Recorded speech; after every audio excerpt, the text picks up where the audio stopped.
Welcome back to the Summit League Lounge here at the Downtown Holiday Inn in Sioux Falls. It is Summit League Basketball Media Day. And last but not least, we are joined by TJ Otzelberger, the men's head coach at South Dakota State University in his going into your third year now. What have you learned about the Summit League in your first 2 years at South Dakota State? You know, I think you go through the first season, and certainly we had our struggles early. You know what a competitive league it is. You know, night in and night out, you need to be at your best. I think the league's done a tremendous job in non-conference play and scheduling quality opponents, which has helped elevate the level of play. So we know that through experience, we've got to be ready each and every night, and it's going to be an exciting year in Summit League play. Bradley? Mike Daum. We've got to talk about him, obviously. I know you. Do you get tired of talking about Mike Daum, first of all? Okay. No, we need to try to see if we can get him a 6th and 7th year. I'll be happy to talk about him every year. In all seriousness, though, what has the offseason been like for him? We know he tested the NBA waters a little bit and decided that wasn't where he wanted to go and came back to South Dakota State. But tell us a little bit about, what's the summer like for a player that's got the national attention that he has and obviously the preseason pick player of the year in the Summit League? You know, the positive for Mike in terms of feedback through that process was getting stronger, changing his body, working on his athleticism. I think he really embraced that in the offseason. He's cut down his body fat. He's worked really hard to become more explosive, more athletic in some of those other areas. So I think it helped motivate him and challenge him to even working harder in some of those areas. And I think for our team, it'll pay tremendous dividends too. He's always been a hard worker. He's always put his time in the gym. I think we saw him put a lot more time into the weight room, into his body, into his diet. Excited to see that come to fruition here in not too long. Yeah, he lost a bunch of weight. He's put it back on now. But his body is different, and that was literally one of the things they told him is you need to look more like an NBA player. And that was actually part of it, wasn't it? It was, and I think, first it had to start by him really cutting back and understanding his diet and trimming down, and then part of that process was kind of building back up. So it took time over a 5 or 6 month period for him to really lean out and then for him to gradually continue to build muscle. But credit to Mike, his work ethic and character showed through because he looks great, he feels great, and he's playing at an extremely high level because of his hard work. And there just are not a lot of guys that are 6'9" that can shoot 42% on threes and they can do the things that he can offensively. He's not a back-to-the-basket player. But can you describe how Mike scores the way he scores? Yeah, he's so unique that way because most centers are used to defensively being around the rim and staying in the paint and guarding in the post. And Mike's ability to get away on the perimeter makes him so unique. And he can score the ball in a lot of different ways when he does that because not only is he a tremendous three-point shooter, which he's proven to be over time, but he's putting the ball on the floor and attacking closeouts off the dribble. He's shooting shots in the mid-range. He's driving all the way to the basket. And again, we don't post him a lot, but when you need to, he can go in there and get you a basket. So he's such a versatile scorer that he can take advantage of that matchup night in and night out and be at his best. Yeah, put him in screen and roll all night, right? Yeah, exactly. He's such a tough player, I think, to try to deal with there because, do you try to worry about the roll or do you worry about pick and pop? And he's so good at doing both of those. But Coach, to me, you guys won 28 games last year, and as I looked back on your season, to me, one of the biggest things, we knew Mike Daum was going to be a good player and be a big-time scorer, but David Jenkins Jr., to me, burst on the scene as a freshman. And first of all, did you guys expect him to be the kind of scorer he was in his freshman year? We knew David was going to have a great career. We felt like he could really score the ball. I was fortunate when I was at the University of Washington to be very familiar with David in the Tacoma area. And the numbers he was putting up as a high school player was phenomenal. So felt like that would come. You just never know with a freshman. How quickly is it going to come? We look at it, we were playing David 12 or 15 minutes in some of those early games, and because we weren't quite sure, but he quickly excelled and continued to as the year moved forward. So again, it's exciting to see. He had a tremendous freshman year, arguably one of the best, if not best, in SDSU history. And so now for him to continue moving forward is going to be challenging. But he works really hard. He's in the gym all the time, and we believe that the future is bright for David as well. By the numbers, David Jenkins, better numbers than Nate Walters, than Mike Daum as a freshman. So, but there's this now. Who's that guy now is the big question that you get. That's going to be impossible for the next kid. Owen King might be the next freshman. that you're going to depend on, but to have a year like that is going to be almost impossible. Yeah, those are, we've been fortunate here in recent memory with Nate and with Mike and now even with David to have some guys that do some really special things that are hard to replicate. It's not fair to set that expectation level for anybody. You know, in the NBA, it's if there's a big guy who can shoot, all of a sudden they're Kevin Durant, or if they can dribble, they're LeBron James. And I think similar but different, like some of these guys are such unique talents that you don't get to see every day. And we have a lot of confidence in the freshmen in our program. You know, we have 3 incoming freshmen as well as 4 that we redshirted last year, so technically 7 available freshmen to play.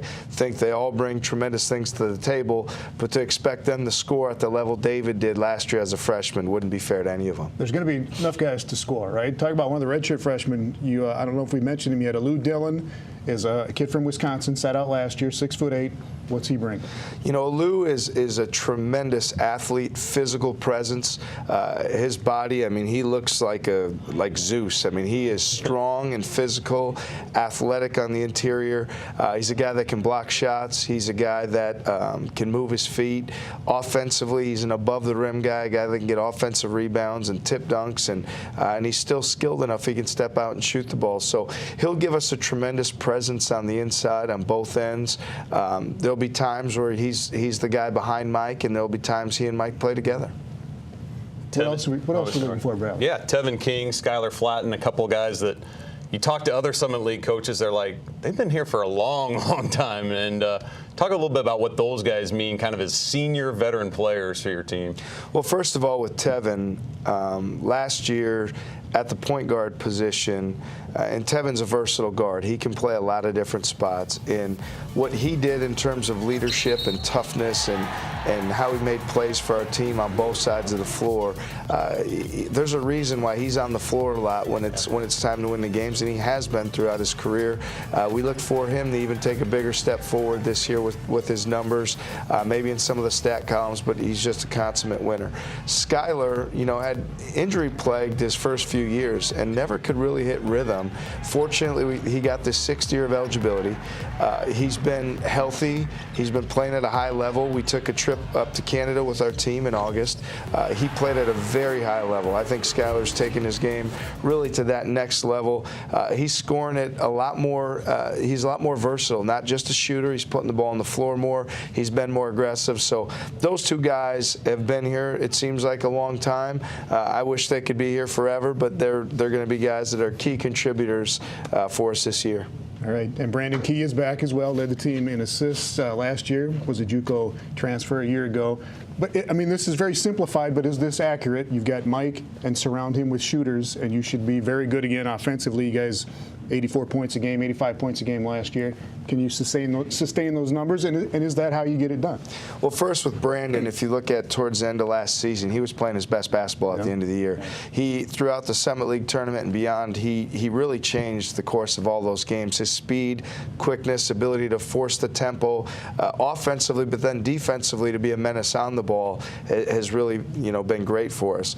In terms of our team scoring the basketball, I think when you know, every coach wants to play the strengths of their team, and when you have an elite scorer like Mike Dahm, you want to try to build around Mike and try to make sure that, you know, you've got the right pieces and they fit together the right way.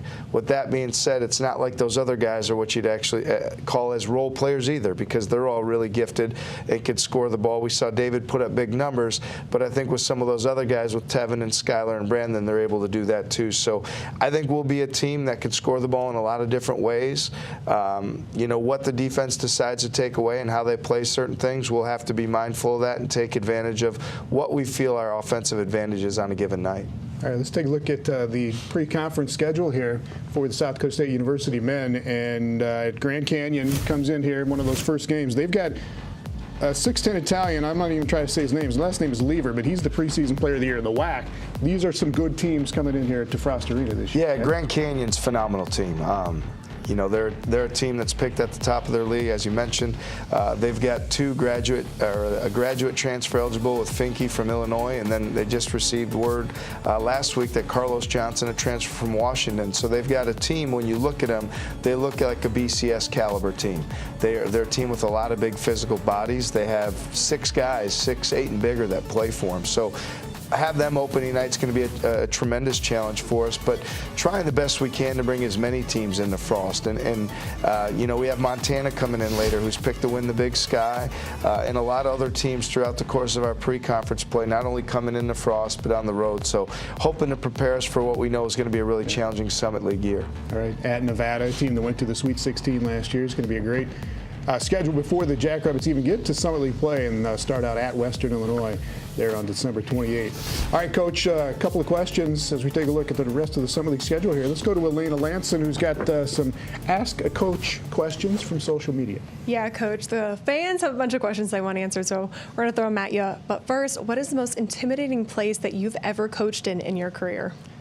Intimidating place. You know, we played there last year, and I was fortunate being in the Big 12 at Fall Gallon Fieldhouse at Kansas. It has an effect on you that when you go in there, you feel like with the Basketball Hall of Fame and the history with Dr. Naismith, that it just has there's a nostalgia and a different feel in the air than some others. I have yet to ever win in that building, and I've been there quite a few times, lost some close ones at Iowa State in overtime and other things. So I would have to say at this point, Fall Gallon Fieldhouse. Absolutely. And how do you keep the guys hungry and after tasting success for so many years in a row now? Well, I think, you know, last year's team, I thought our guys demonstrated the ability to be focused on the task at hand night